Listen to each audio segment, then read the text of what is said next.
A very warm welcome to you all joining us remotely for our GSF May webinar today.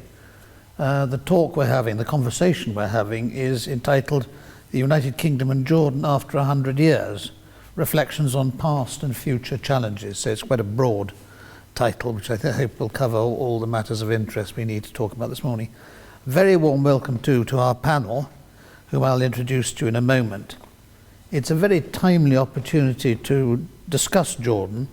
Today is Jordan's National Day, which this year marks 75 years since the Hashemite Kingdom of Jordan became an independent and sovereign state in 1946.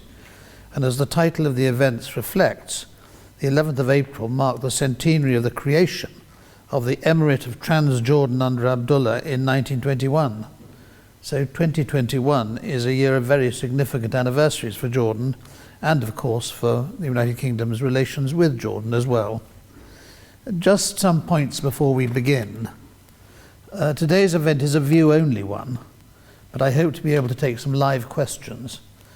Please do submit your questions in writing through the Q&A function as usual. This means that I can still ask your question if there are any problems with the connection. If it all works smoothly, however, and I am able to call on you, do watch for an invitation to unmute yourself, and then I will invite you to ask your question. If you would prefer me to read it instead, just indicate that by typing "read" before your question, and I very much hope that we will be able to hear directly from some of you today. We will be recording the event, and we'll make that recording available online to you as soon as possible. Details of how to access it via our YouTube channel will be posted on our website, which is, as you probably know, www.globalstrategyforum.org. For those on Twitter, we will be tweeting the event on GSF's account using the hashtag GSFEventsDay. But now, turning to our panel, I'm delighted to have with me this morning James Barr on my immediate left. James is a leading historian of the modern Middle East, and he's the author of widely acclaimed books, A Line in the Sand and Lords of the Desert. He's now working on a history of conflict in the Middle East. I mean, that must be quite a challenge in itself, yes. Which is to be called The Arena, which I shall certainly look forward to reading when it's published. James read modern history at Oxford. He's worked in politics, at the Daily Telegraph, in the City, at the British Embassy in Paris, and he now runs his own research business. He is a visiting fellow at King's College London. Next to James is James Watt, who served extensively in the Middle East, including as British Ambassador to Lebanon 2003 to 2006, and Jordan from 2006 to 2011, and then Egypt from 2011 to 2014. So he has a great deal of knowledge about this area right across the board. During his career, he dealt with some of the major issues and conflicts affecting West Asia and the Arab world, including the unresolved issue of Palestine, which I'm sure we will touch on again today in one form or another, the consequences of the Iranian Revolution, the Iran-Iraq War, the conflict in Afghanistan, relations between Pakistan and India, the situation in Iraq, sectarian conflict in Syria and Lebanon. So already we're finding up quite a lot of possible challenges to your knowledge today, James. And he had experience in Egypt following the removal of Mubarak in 2011 and of Morsi 2 years later. He has significant hands-on experience in international crisis management, all of which remains highly relevant, and I'm delighted he's here to talk to us today. And last but certainly not least, joining us from Oman, it gives me very great pleasure to welcome back to GSF a long-standing friend of GSF, Mazen Homoud. Mazen's career spans both the public and private sectors. Many of you will remember him when he served with great distinction as the Jordanian ambassador to Britain from 2011 to 2017. His professional career started in 1986 as a diplomat in the Ministry of Foreign Affairs, where he was stationed at the Jordanian Permanent Mission to the United Nations in New York. That was after completing his military service. From 1989 to 2000, he served as Deputy Chief of the Royal Protocol at the Royal Hashemite Court. And then between 2000 and 2007, he assumed leading roles in the government as CEO of the Jordan Tourism Board and Deputy CEO of the Jordan Investment Board. and then from 2007 to 2010, he was the CEO of the Jordan Projects for Tourism. Currently, he is founder and deputy chairman of the Jordan Economic Forum. He holds a bachelor's degree in political science and sociology from the University of North Alabama. He completed a senior executive program from Harvard Business School in 2003, and he is a 2004 Eisenhower Fellow and Harvard Business School alumni.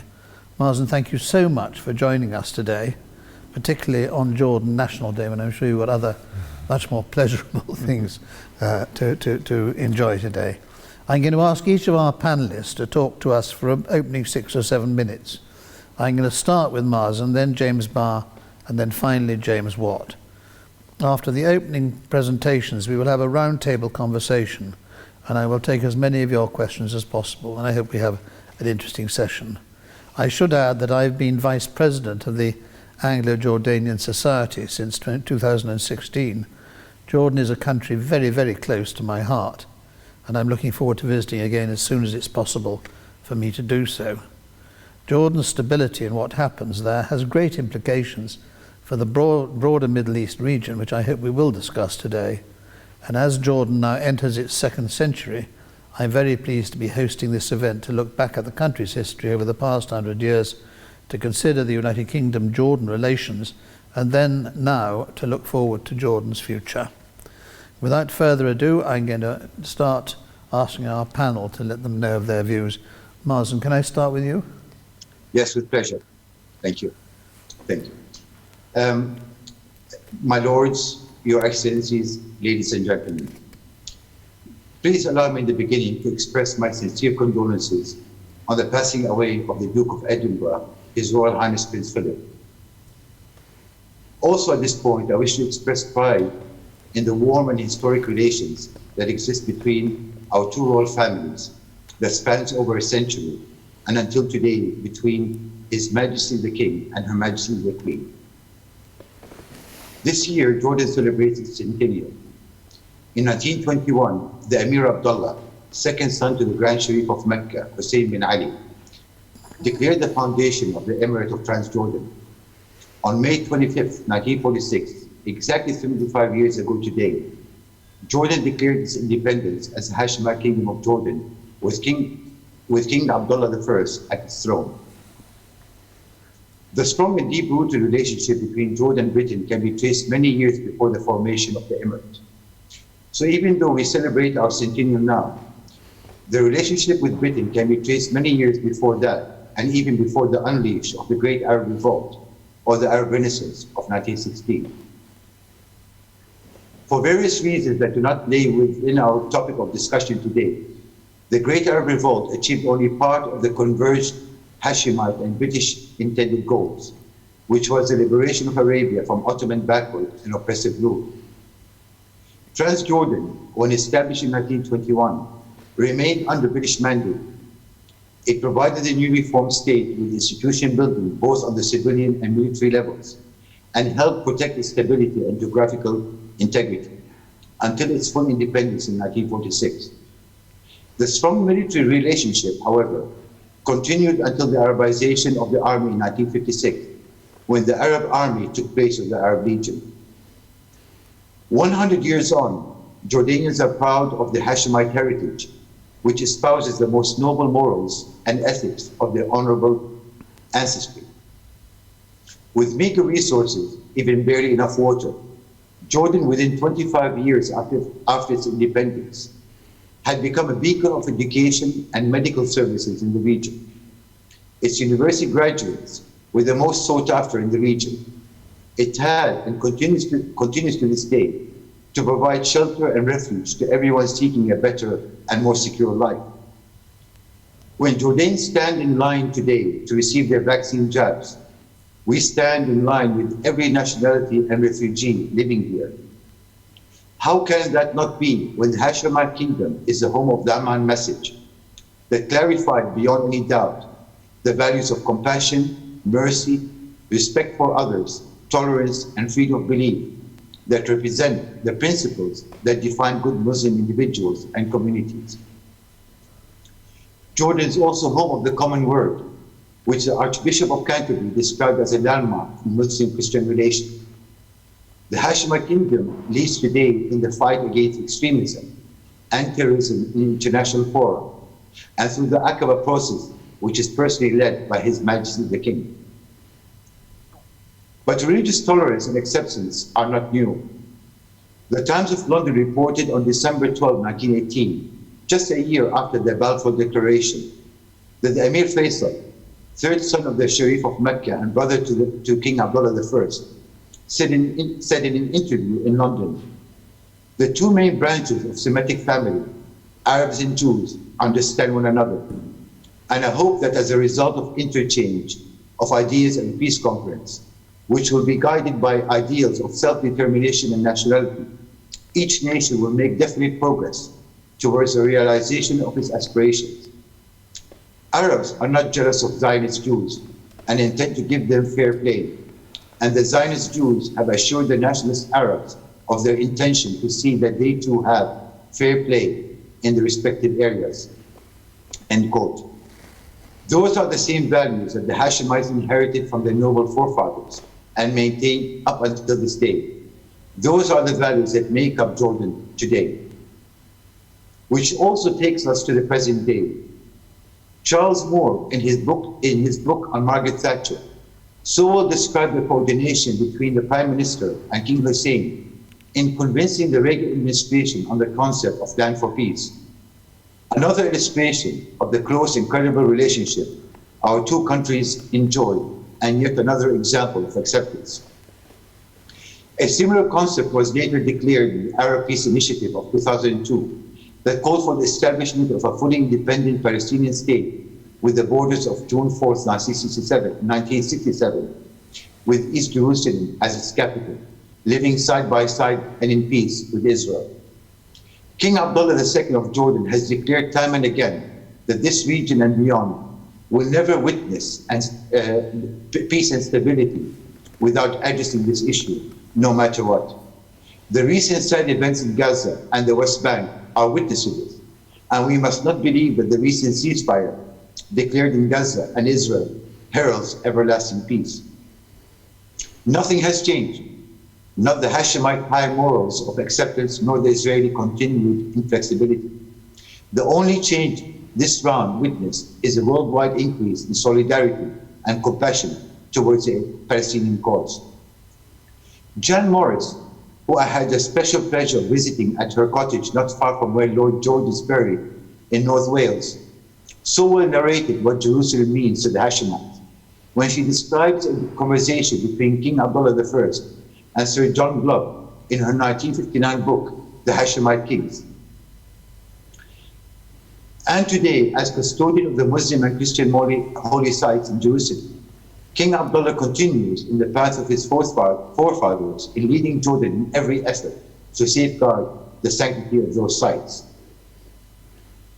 The historic and deep relationship, which is built on trust and credibility, has always managed to overcome any challenges it may have faced. What is notable in recent years is Britain's resolute support for Jordan's economy as it faces the repercussions of the Syrian refugee crisis. This was evident in the 2016 and 2019 Supporting Syria and Region conferences, the results of which not only entailed grants as well as access to finance for Jordan, but it also supported investments coming into the country. Never will I forget when a British Cabinet Secretary carried a message to me from the Prime Minister after the 2016 conference that he had instructed his government to support every effort for inward investments to Jordan, and that he was personally engaged with his European colleagues on revising the rules of content for Jordanian-made products in an effort to enhance trade and stimulate inward investments. It is notable at this point that King Abdullah I had already identified that Transjordan will face economic hardships due to its meager resources, and in 1922 was in London negotiating added avenues for revenues. Those efforts did not succeed. That's probably part of unfulfilled promises. On the first day of this month, the Jordan-UK Association Agreement came into force, furthering the bilateral trade and economic relations between our two countries. In my opening remarks, I attempted to provide a snapshot of the relationship that spanned over a century. I also attempted to portray the continuity and stability of our Hashemite leadership, the similar language and the similar position all throughout, and their moral and humanitarian values. They are those that I would suggest that have managed to keep us buoyed as we continue to face important economic, social, and more recently, internal political challenges, as many of you, I am sure, have followed. The years between 2000 and 2008 demonstrated the dynamics of our governance and our economy as we witnessed unprecedented growth rates, averaging 7%. The world economic crisis of 2008, followed by what was termed as the Arab Spring and the influx of 1.2 million refugees to Jordan, put an end to that growth. The latest census revealed that the population of Jordan is 10 million, while 30% of whom are non-Jordanians. Today, we face unprecedented levels of unemployment, hovering around 25%. It was around 19% just before the pandemic. Citizens and activists have voiced their concerns, but yet again, the country remains a beacon of peace and security. Finally, the association with Britain is not only constrained by the relationships on official levels or within confines of the 20th century. Hanging just behind me, but hidden from the scope of this camera, are 6 reprints of David Robertson's 19th century paintings of Petra, Aqaba, and the Red Sea. I was very pleased to view some of the originals at the Royal Collection. Thank you. Thank you very much, Mazen. That was a very good introduction to our conversation today. I'm going to take our next speaker now, James Barr. Thank you, Michael. Thank you for having me. Just before the coronavirus crisis, I suppose, hit us, the last archive I went into was in Oxford, in Magdalen College, which had just opened up the papers of a man called David Hogarth, who was a famous archaeologist who died just under 100 years ago. And among them were a set of cartoons, a fascinating set of cartoons that I had never seen before, by Mark Sykes, he of the famous Sykes-Picot Agreement. And if you know a little bit about him, you'll know he was quite a talented caricaturist as well. And I leafed through these. These were by far the most exciting thing I'd seen on this rather kind of cold and bleak February morning when I'd gone to see them, just before we were all locked down. And in there, number 3 or 4 of the was a cartoon I instantly recognised. It was a picture of King Abdullah using a machine gun to shoot a teapot off his servant's head. And this is a very, very famous anecdote. No one had ever seen this happen, but it had been reported, and it had been reported as if it were fact. And it was reported most famously by Lawrence of Arabia, who at the time wanted to, frankly, to denigrate Abdullah. And so when we're thinking about this, the centenary and then the 75th anniversary just today, the thing that strikes me is how did it come that a man who was famed for shooting a teapot off his servant's head end up as the king of Jordan 30 years later? I think that's a really intriguing question, and I shall try and answer it now. Because it involved a complete sea change. And I think one of the most striking things that I've seen recently is, if you have read the integrated review of foreign policy that the government issued a little while ago, you'll have noticed that there is a name check to Jordan, and Jordan is mentioned as one of the 2 countries in the Arab world, with Oman as well, with which Britain shares strong bilateral historic ties. And so this relationship, which started rather oddly, has become something very strong and very worthy of being cherished, in my view. But it happened because of Abdullah. I think we tend, as British, sort of the British view is that Jordan was this sort of a creation of Britain, a client state. And that is true, but it masks the kind of initiative that Abdullah took in late 1920, 101 years ago, which put the British in a position where they had to recognise him. And Lawrence, for all his doubts about Abdullah, had to realise that actually he was the right man for that place at that time. And that all revolved around what happened that year, 101 years ago. You had the revolt in Iraq broke out. Faisal, Abdullah's younger brother, who had been Lawrence's closer companion Arab revolt, was thrown out of Damascus in dramatic style. And then Abdullah, trying to frankly get his own back, advanced up into what is now Jordan, supposedly to take revenge against the French for doing this. And if you go to, it's several years ago that I went to Jordan last now, but in Marn, at the station there is a little museum devoted to this moment in time, because Abdullah arrived in Marn on what was then the Hijaz Railway, and he set up camp there, and then the British didn't know what was going to happen next. And what happened in 1921, 100 years ago last month, was that, of course, Churchill had gone to Cairo to rubber stamp the choice of Faisal as King of Iraq, after the British realised that their correspondence with Faisal and Abdullah's father had been mistranslated and sounded far more definite than they'd ever meant it to sound. A sort of product of backfiring weasel words, that one. But at that point,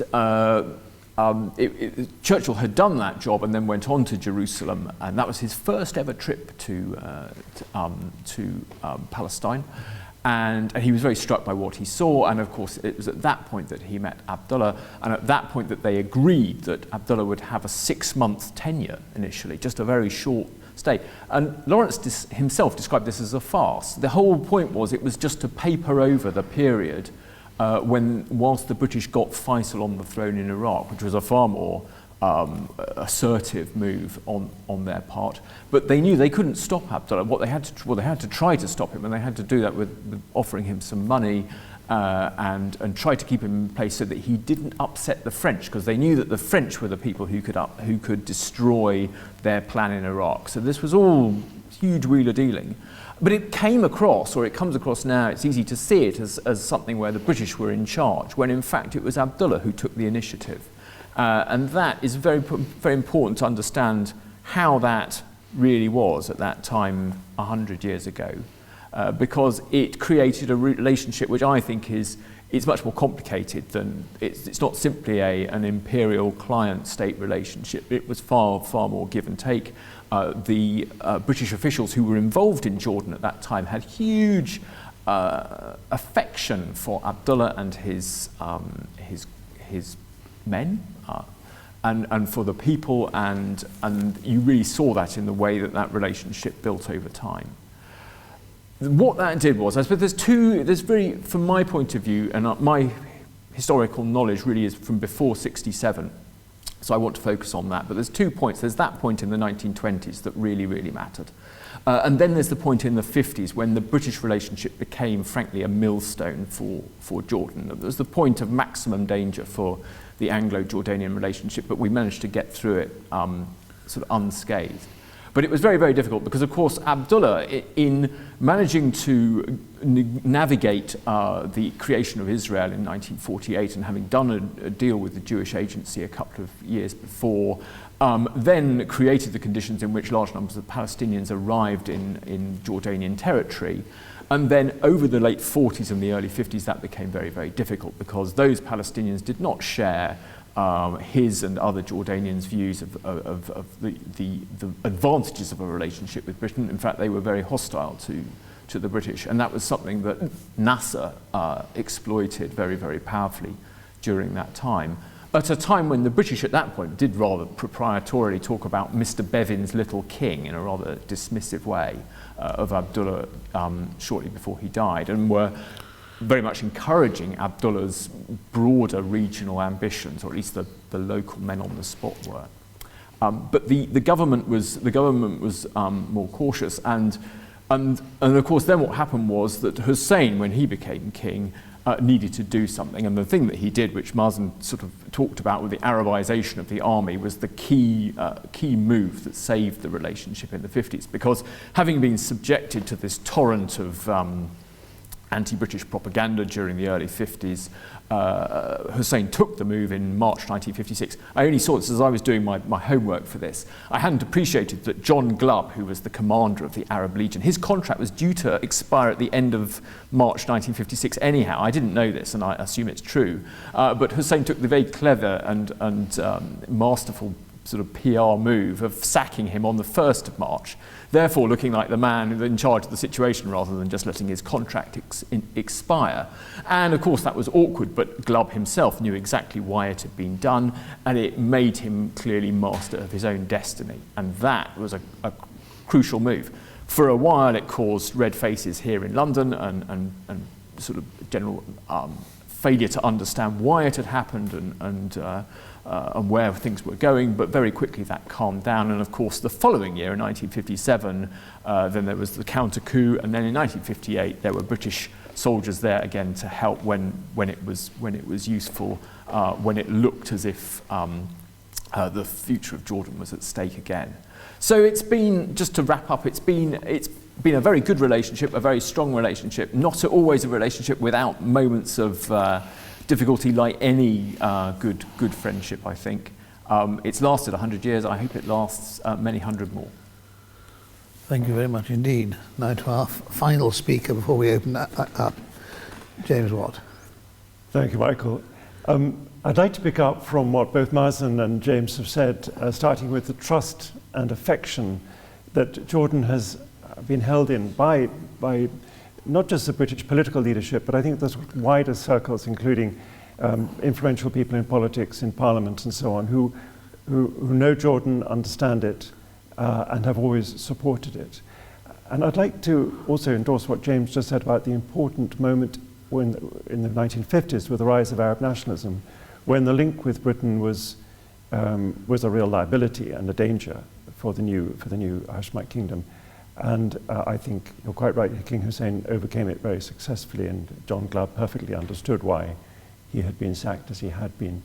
I'd like to move forward a little bit from that, though, and just ask the question, Britain, yes, important to Jordan, but how important in relation to the relationship with the United States, and indeed with Israel?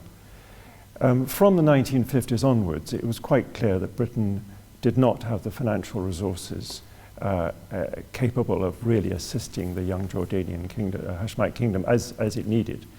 And the Americans came in with significant amounts of aid, and that is how it has continued ever since. When I was ambassador and I left in early 2011, we had no bilateral aid program with Jordan. We had intermittent military assistance to Jordan.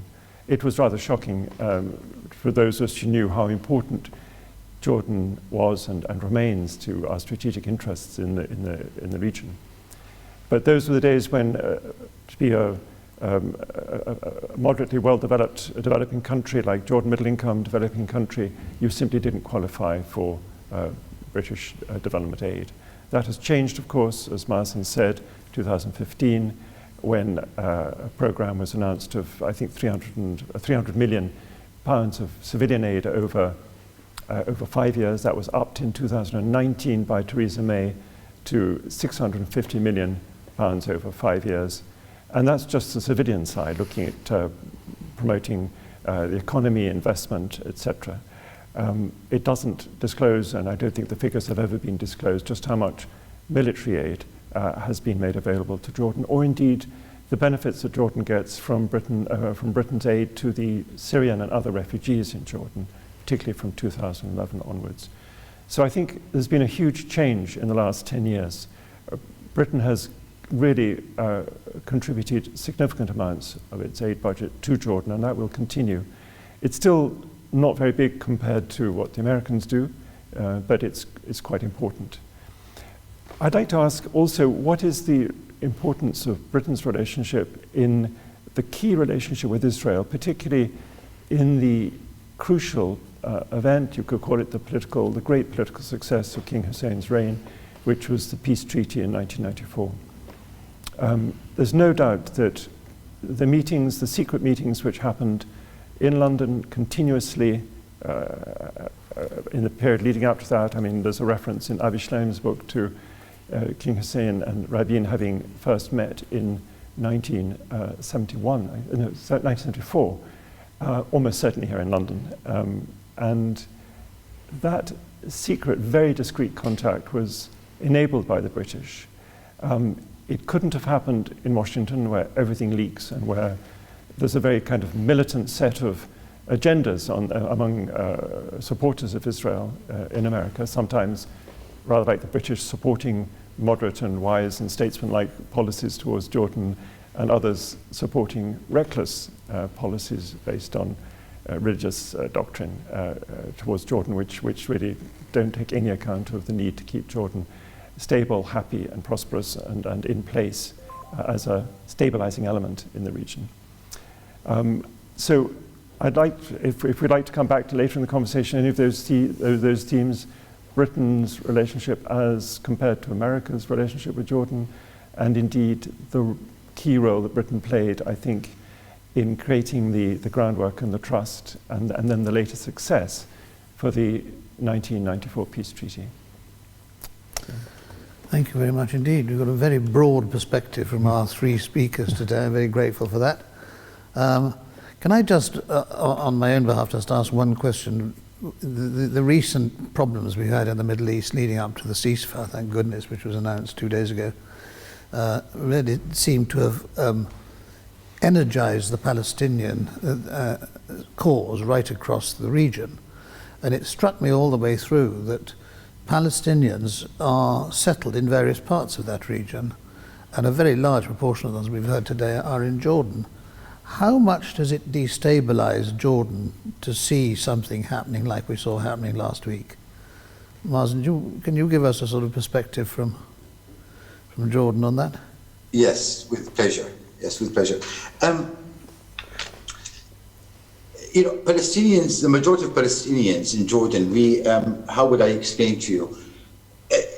When I mentioned the population of Jordan, I said there are 10 million people who are living on this land. 30% of them are non-Jordanians. These are Syrian refugees from other countries. The 7 million people who are in Jordan are basically, if you look at them, they are Jordanians, people who have a national ID, have a national number. A large portion of them are of Palestinian origin, who had come during the period that Dr. Barr, James Barr mentioned before, and then from 1967 onwards. So they are fully integrated into our society. They are part and parcel of the Jordanian community. Having said that, your question is probably, if I may take it into recent historical context.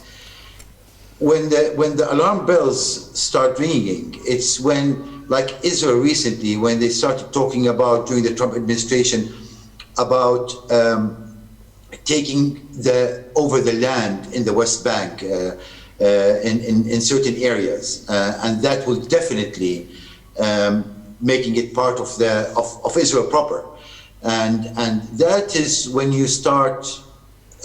The alarm bells start ringing, because it means that the people in these areas have to go somewhere, and probably Israel, like it had done before, is going to push them into Jordan. Now, for various reasons, and of course the most important reason is that our policy is to keep this land and to keep it safe and secure, and for the Palestinians to live on. And this is why we took a very strong stance this time, and many instances in the past, that to check Israel's efforts in trying to make these lands as part of the state of Israel, because this means that they're removing their population. But Jordanian today, whoever lives on this geographical location, they are Jordanians, and they are part and parcel of they vote, they are living here, they have representatives, and that is not something that we worry about. We worry about pushing people out from Palestine and taking over their land. That's a different story. Do either of you want to add anything to that? I've got a question come in, which I've been asked to read, from Peter Snow, old friend of GSF. Jordan has taken faltering steps towards democracy over the century. How far do you reckon that has evolved, and what are its prospects from now on? And then he has a second question, which I am going to add in. He says, if I'm allowed a second one, how unsettling has been the critique of Prince Hamza for Jordan's government, and has it had any effect? James, would you like to start with that? Shall I start with the democracy question? Yes. I remember when I went to Jordan as ambassador in 2006, King Abdullah was very much preoccupied with creating a much more effective parliamentary system than existed.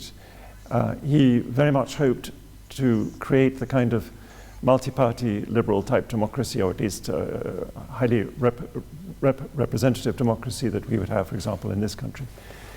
He had to, I think, admit defeat after a while, not complete defeat, but because the tribal nature of Jordanian East Bank society, and indeed Palestinian society, and the splits between the East Bankers and the West Bankers in Jordanian society made it just impossible to create the kind of identity-neutral type political parties that we would have, say, in this country.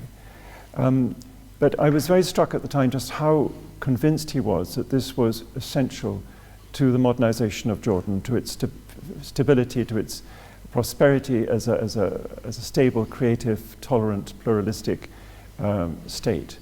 I don't think he's abandoned those ideals at all, but I think he has had to admit that Parliament is of much less effect in achieving those goals than he'd hoped it to be. Can I add something here? Yes, please. Yes. On both, actually. What I will say about the steps towards democracy, and this is a very important question. Actually, I just recently wrote an article about this subject. We are, I believe, on a very strong path towards achieving. It depends on the definition of what democracy is. I mean, democracy is people having a voice in making decisions, and as an example, the Western liberal form of democracy. But we have a parliament. The parliament is being elected. They discuss, they approve. When I talked about the UK-Jordan Economic Association Agreement, it had to pass through parliament. So there is a system. What we're talking about is going to the next level. When you have political parties, and political parties, they compete in elections, and then they form governments. I believe, as James Watt just mentioned, that His Majesty is committed towards this for many reasons, not only because this is the best form, and probably the correct form going ahead, but Jordan has become much larger than before in terms of population, in terms of the issues it has to deal with. So it's become a necessity that there is instruments in the country that would help govern the country and take it forward. So it's not a matter of we want to bring it in. I think that His Majesty sees that this is a matter of necessity, something that he wants, he's committed to, and we are building towards that as we speak. But the article I wrote is, as much as I'm committed to this process, what we really need today in Jordan, I'll just say very briefly, is looking at administration, at the civil service. And in my article, which I think is a prerequisite to that form of government, to a parliamentary government. And I say this being affected by living 6 years in London, doing what ambassadors do, but really looking at how your government works. And in my article, I wrote about how you have Her Majesty's government and you have Her Majesty's civil service, and they are two different independent entities. And what I was trying to achieve in this is that I believe that we, in Jordan, we have to look at our form of civil service, because if you want a parliamentary form of government, you have to have a very strong civil service to be able to serve it. And I think this is a prerequisite. I'm not saying one has to be done before the other, but we also have to focus on that. So the quick answer to your question is that we are working, I think, on very strong grounds towards the end of reaching parliamentary governments. If this is what you mean by a democratic system, this is what we are working on. On the other issue, I tried to touch on that in my statement, and at the time, all of us here in Jordan took what happened. It was a very big shock for all of us, and really nobody knew what's going to happen. What are the repercussions of this going to be? But again, I believe, as a Jordanian, but also as an observer, that we demonstrated again a resilient society. What happened, happened. It didn't affect people. Talk, the newspapers, the media, the gossip columnists, everybody spoke, but the country, within a week, after all the reporting, we are back in track. But we realize today, more than before, that there are certain matters that need to be focused on inside the country, and especially the economy. The economy and unemployment are the biggest, and I mentioned that in my opening statement, I believe, our biggest challenges. And friends and colleagues in the United Kingdom, when I was there, and they're probably the ones who always shed light on this and focused on this, like I mentioned in the 2016 conference when I was ambassador in London, that it's all about solving the unemployment problem in Jordan by bringing in inward investments. So I hope that I managed to answer your question. The country is stable. It always has been. It will always will be. And this matter has been addressed in the way that I believe, Mrs. Snow, that you already know about. But I'll be happy to answer any question regarding this matter. James, do you want to add anything to? I don't think there's much to add, but it's. I mean, as Mazen's just said, I think stability is the key thing, and when doing the work that I do, looking at issues 100 years ago, when not in Jordan but in Iraq next door, the key question then was extracting oil, which of course is only relevant to Iraq, but it's still an interesting thing because the key issue at that time was getting establishing confidence for business. And it was that was that in the end led Britain to look to Faisal to be king of Iraq. That was very, very, very important part of that process. And so I think I would simply say that the history shows that is a key thing. Back in the 1950s, people were talking about unemployment in Jordan too. It's been a long running challenge. But if people can be confident about the future of Jordan, then I think hopefully the money will come, and that will help deal with the big challenge of getting people jobs. Thank you. I'm now going to move on to Lord Hannay, who said he'd like to ask a question, which I'm delighted to take. If you can unmute yourself, David. Yes, have I unmuted myself? Yes, I can hear you now. Great. Could I ask the panel, obviously a bit from a Jordanian point of view, or from the view of Friends of Jordan, which the two other speakers are, what your take is on recent events in Gaza and in Israel? Do you think that it has shown pretty well beyond peradventure that the policy of believing that if you ignored the Palestinians, somehow the problem would go away, and that you could push them around if you wanted without any dire results? That policy is surely completely bankrupt in the light of recent events. If that is the case, what way forward, what is the best procedural way forward? In what forum should another attempt be made to move back to the negotiating table? Thank you, David. Who'd like to start with that? James, do you want to? I'm feeling a bit like I need a moment to have a think. Can I pass the parcel? Could I just say, I agree entirely with Lord Hannay on his assessment that, yes, it has blown apart the myth, the fiction, that by ignoring the Palestinians and somehow doing profitable land deals in East Jerusalem, that you could somehow just ignore the whole thing and move on. You can't. It has got to be solved. It has got worse as a result of the incidents at Al-Aqsa Mosque, of course, we saw at the end of Ramadan, and this latest horrible assault on Gaza.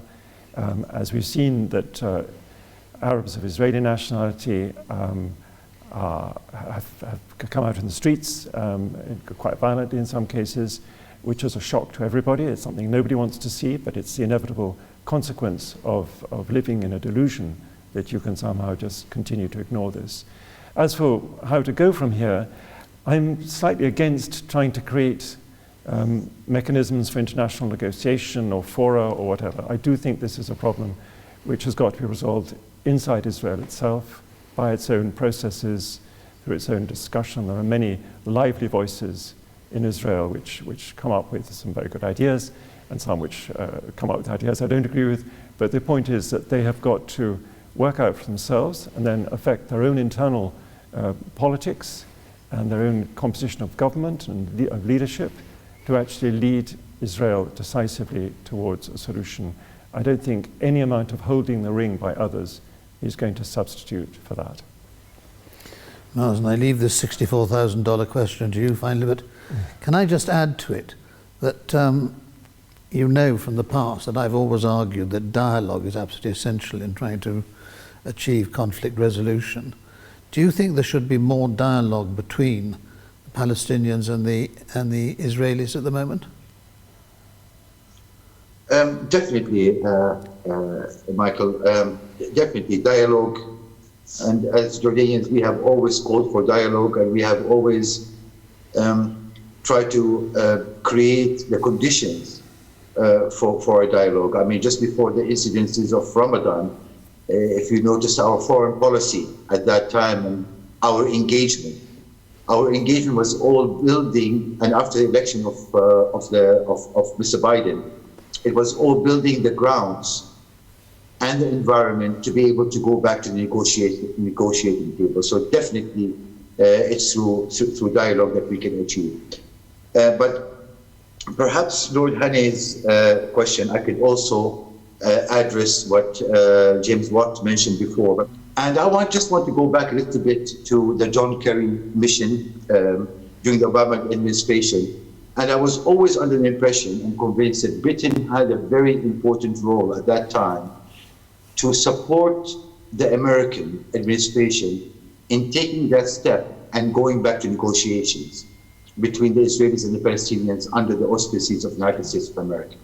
I think that with all the work that we did, and through the United Kingdom, the Jordanian diplomacy with the UK and with the United States, I believe that the UK played an important role in convincing the Americans or making them feel comfortable for that John Kerry mission. So I still believe today, with a special relationship coming back again between the United Kingdom and the United States, and I understand that the Foreign Secretary is going to visit in the next couple of days.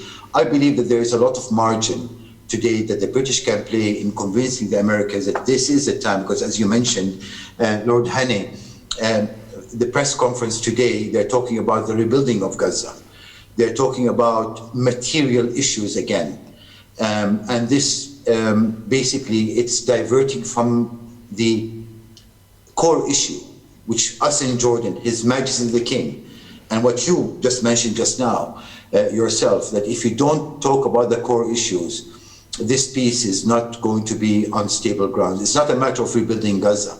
It's a matter of having an independent Palestinian state living side by side Israel under the international United Nations resolution that call for that, with East Jerusalem as the capital of the independent Palestinian state. It has to be like that. I would like to also draw your kind attention that even today, and before the American Secretary of State departed Washington, he was still talking about the two-state solution, but they're not defining what the two-state solution is. I mean, even the Trump plan was talking about a two-state solution, but it wasn't even a state. It was a very small area of land that it's not, you cannot define as a state. So I think that the international legitimacy on this matter is what has to be put on the table, and Britain, James, can play a very important role in this, as it had done before. Thank you. I now have a question from Frank Dominy, who's a regular attender at GSF, which I will read. The fundamental problem is the riparian states of the Jordan is the carrying capacity of the water resource. It is a casus belli, the very promising Red Dead project that was supposed to supply Amman with drinking water has languished for 10 years. Can we declare the project dead, and how do we implement an alternative, and who will fund it?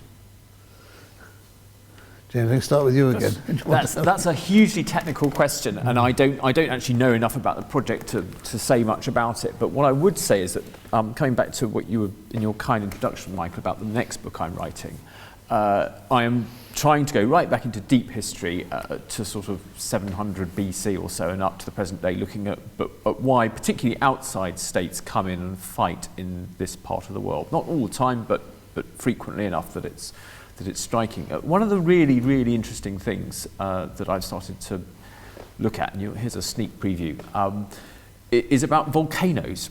And bear with me. Essentially, volcanic activity around the world has an effect on rainfall, and it has a particular effect on rainfall in the Middle East, I think, or at least it's noticeable there. And there is now a point where we have enough historical knowledge and enough scientific knowledge using ice cores from the Antarctic and from Greenland and places like that to be able to say when these eruptions happened and when they disrupted the climate. And looking at this now, I think this is one of the big issues. You really can see kind of the patterns of instability, whether it's the fall of Nineveh in 612 BC or the Battle of Actium leading to the fall of the Ptolemies in Egypt. These things are very, very closely connected with climate. So it's something that I am very, very interested by now, but I cannot answer that question, I'm sorry, as a historian of the last 100 years. It's not my thing. It's a very interesting perspective on it, though. James, well, have you got any views? Well, very quickly, it is a very technical question. I think it's the Jordan River doesn't carry nearly as much water as it used to. In fact, that's one of the problems. There's virtually nothing there.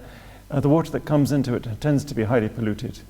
And that also goes the same for the Litani coming in from Lebanon into Galilee. Water management has got to be improved. That can only come as a consequence of a proper political understanding and a peace agreement with all the states concerned. And I think, but I agree with, water, perhaps at the heart of the question is that water is a crucial factor. Can this growing population, to which Mazen referred, be sustained on these very, very limited water supplies with the prospect of climatic change, which is going to increase temperatures, reduce rainfall? That, I think, is, just peering into the future for a moment, that is one of the biggest challenges. It's going to ultimately bigger than the question of unemployment, I think. Mazen, I think you and I know that Prince Hassan of Jordan, but he was very keen on this project. Do you think it is dead? Or do you think it can be resurrected? Of course it can be. And this is the real reason why we in Jordan, we have worked very hard in the past. It's not only a matter of, peace between the Palestinians and the Israelis and the establishment of a Palestinian state, but the entire region has to be stabilized and good relations. The Israelis, the Palestinians, us in Jordan, in Egypt, the whole area needs to stabilize because there is so much interest for every party for that stability. How can we talk about a Red Dead Canal when all the parties on, as you mentioned, the riparian states are not in coherence, and we have incidences or wars like what took place in the past week? That's not possible. The only way forward is to stabilize the region, is through a two-state solution when all the countries in the region are stable and they can work together for the good of their population, whether it's water, whether it's farming, whether it's trade, whether it's business or economy or investment. This is the way forward. But under the current conditions, that makes that extremely difficult. I should perhaps have just mentioned, for those who don't know the Red Dead project, the idea was to bring water from the Red Sea to the Dead Sea because there's a gradient there, and to use it to provide purified water, as I understand it, largely through the electricity that was generated by the water passing through this tunnel.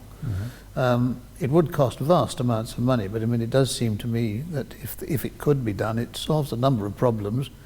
It stops the Dead Sea disappearing completely, drying up, and it produces water and electricity. But I've got another question now from Olivia Morgan, who's asked me to read it. What should be at the top of the priority list for the UK-Jordan relationship today? James, I'm going to start with you, James. James, what? It's a very good question. In the short term, obviously helping Jordan solve the problem of employment and general prosperity, and that includes restoring tourism. That's quite a short-term thing. But I was going to say the kind of longer thing is I think we need to be careful to preserve that special closeness and trust between many here in Britain, not just in the royal family, but also in Parliament and in circles of government, which Jordan has been able to draw so much benefit from over the previous decades. There's a generational change coming now, as we saw, with the death of His Royal Highness Duke of Edinburgh, who, as you know, is a very close friend of His Royal Highness Prince Hassan. The next generation down know each other, get on, but it is not the same close relationship. The generation below that haven't perhaps begun to get to know each other yet. I think we can't just leave it to the royal families, of course, but we have to make sure that there is this, an understanding, a sympathy and a trust and an affection which continues, because as the integrated review paper pointed out, we do have this historic connection with Jordan, and it is a crucial country for us. So I very much hope the Anglo-Jordanian Society or any other initiative will somehow, and indeed the GSF, will continue to promote those bonds actively into the future. James, would you say? I would say sort of security is. It seems to me that trade and security over the next few years are going to be increasingly tightly bound together, I hope that we see those two things in tandem, and as we look to deepen our economic relationship, that we also see that there's a sort of security side to that as well. But I think much more long term, the thing that I think one of the advantages that we have that we can offer is education. And I think encouraging educational links and for Jordanians to come here and study here and to help them with the costs of doing that, which are pretty big these days. I think that is something which I would like to see happen more. I think some universities have prioritised links with countries which is not necessarily always in our interest, our national interest, to encourage close links with, but I think in this case this is a very good case for closer ties at higher education, secondary education. That would be good to see. Mazen, you had the first word, so I'm going to give you the last word too, because we're running out of time. Well, to answer your question very briefly, perhaps it's a good question, but I would have left that to my distinguished successor in London to be able to say what are the priorities. But I will say the way I see it from my side is that definitely the economy is the continuation of what we started after the 2016 London conference, and positioning Jordan in front of British and European companies to come into Jordan and to invest and to enhance bilateral trade, because this is something that will create jobs for Jordanians. And I know, and I'm sure this is ongoing with the great work in the economic department at the embassy in Amman and also in our embassy in London. But I believe that the biggest challenge, what remains today, one can't say enough of that, is the stability of the region. We can't keep on having what has taken place over the past few days or the past 2 weeks next door.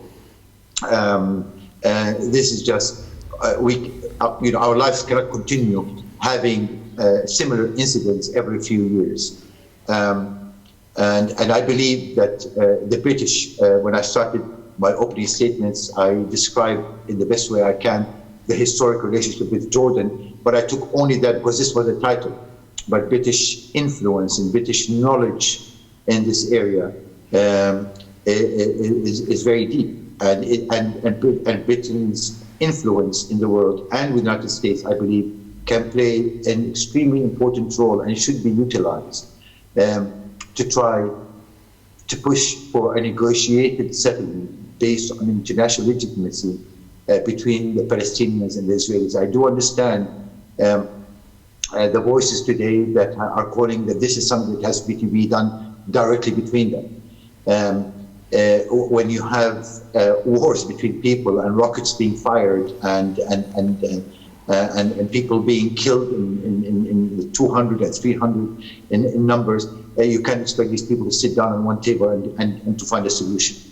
And not with a government in Israel that continues to hold a very high ground in the way that they are treating the Palestinians, evicting them from their homes, in East Jerusalem and to resettle settlers and Jewish settlers in their homes instead. How can you expect them to do it on their own? This needs an international effort, and Britain has an important role to play in this, and we hope to see that, because if you worry about Jordan, this is our neighborhood, and our neighborhood needs to be stabilized, and the way that this neighborhood could be stabilized is through to find a negotiated settlement between the Palestinians and the Israelis. It all boils down, in the end, it all boils down to that.